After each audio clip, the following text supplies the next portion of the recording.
ये इल्ली बहुत जल्दी में था। अच्छा। क्योंकि उसके माल से भेंट करना था। लेकिन उसका आखिरी हिस्सा थोड़ा धीरे चल रहा था। साली हरामखोर। गुस्से में इल्ली उसे लात मारकर अलग कर दिया। है मुझसे कोई स्मार्ट। उधर मकड़ी मैडम के जाल में एक गाय फंसता है। गाय डर के मारे चिल्लाने लगा। और इधर मधुमक्खी मैडम अपना फिगर दिखाकर जा रही थी, लेकिन अचानक कमर का बेल्ट टूट गया। और इधर एक आदमी कागज को जलाता है, लेकिन एक मक्खी आकर आग बुझाता है और 2 शब्द बोलता है, तेरी बहन ब्याह करवा का। और ये चींटियां तो और भी आगे थी। फिगर रानी चींटी ने पहले फूल तोड़कर ड्रेस बनाई, फिर मक्के के रेशों से हेयर स्टाइल और अंगूर से अपना फिगर को सेट करती है और बन गई गांव की साधारण चींटी हाई फाई मॉडल।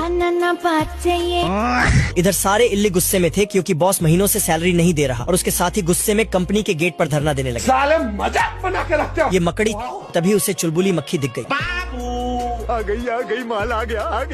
पहले तो उसका मुंह में पानी आ गया, लेकिन जैसे ही मक्खी की भोली भाली शक्ल देखा, मकड़ी का दिल पिघल गया। अरे वाह, ये तो बहुत क्यूट है। अब इसे खाऊंगा नहीं, इसे तो मैं अपना बीवी बनाऊंगा। और खाने की जगह उसने उसे जोर से चूम लिया। क्या तुमने कभी इतना खतरनाक शार्क देखा है? बिरजू डर के मारे जमीन पर भाग गया, लेकिन शार्क तब भी उसका पीछा नहीं छोड़ रहा था। गुस्से में बिरजू ने लकड़ी का हथौड़ा उठाया और शार्क पर हमला किया। शार्क दर्द से पानी में भाग गया, लेकिन हार नहीं माना। बिरजू जैसे ही नारियल लेकर वापस लौट रहा था, शार्क ने अचानक उस पर फिर हमला कर दिया। इस बार उसने बैट से शार्क को भगा तो दिया, लेकिन उसकी जान बचने पर भी वो खुश नहीं था, क्योंकि वह 2 साल से इस सुनसान टापू पर फंसा था और रोज नारियल खा खा कर तंग आ चुका था। उसी वक्त उसे समुद्र से किसी के गाने की आवाज आया। जैसे ही उसने देखा, एक मोटा सा खरगोश नाव पर आ रहा था। वह बहुत खुश हो गया और चिल्लाने लगा। खरगोश ने आवाज सुनी और जल्दी से टापू की ओर आ गया, पर जैसे ही वह टापू पर पहुंचा, बिरजू ने उसे पकड़कर उबलते पानी की कड़ाही में डाल दिया। खरगोश को कुछ समझ नहीं आया और बिरजू बोला, मैं सिर्फ तुम्हें नहला रहा हूँ। शुरू में खरगोश ने यकीन कर लिया, लेकिन जैसे जैसे पानी गर्म हुआ, उसे शक हुआ। जब उसने कहा, आग बंद करो, बिरजू ने मना कर दिया। तब खरगोश ने खुद आग बुझा दी। बिरजू गुस्से में आकर बोला कि अब मैं तुम्हें खा जाऊंगा। फिर वह अपनी नाव में गया, तिजोरी खोला और माचिस लेकर लौटा, लेकिन जब वह वापस आया, खरगोश गायब था। जैसे ही उसने झांक कर देखा, वहाँ एक शार्क ने उसे काट लिया। किसी तरह उसने शार्क को भगाया, लेकिन तब खरगोश उसका नाव पर बैठा मजाक उड़ा रहा था। गुस्से में बिरजू स्केटबोर्ड से उस तक जाने लगा, लेकिन शार्क ने उसे बीच में ही खा लिया। फिर उसने उड़कर वहाँ जाने की सोचा, लेकिन खरगोश को कोई डर नहीं था। जैसे ही बिरजू नीचे आया, खरगोश ने उसे फंसा लिया। जब खरगोश जाने लगा, बिरजू फिर से उसे पकड़कर कड़ाही में डाल देता है। वह फिर आग जलाता है, लेकिन तभी समुद्र में तूफान आ जाता है। टापू डूब जाता है। खरगोश तो कड़ाही में तैरते तैरते बच जाता है और शार्क से भागते बिरजू को बचाने की कोशिश करता है, लेकिन बिरजू उसे गालियाँ देता है। तो खरगोश भी मजाक करता है, उसे रस्सी से बांधकर शार्क के पीछे लटका देता है और उसे पंखे की तरह घुमा देता है।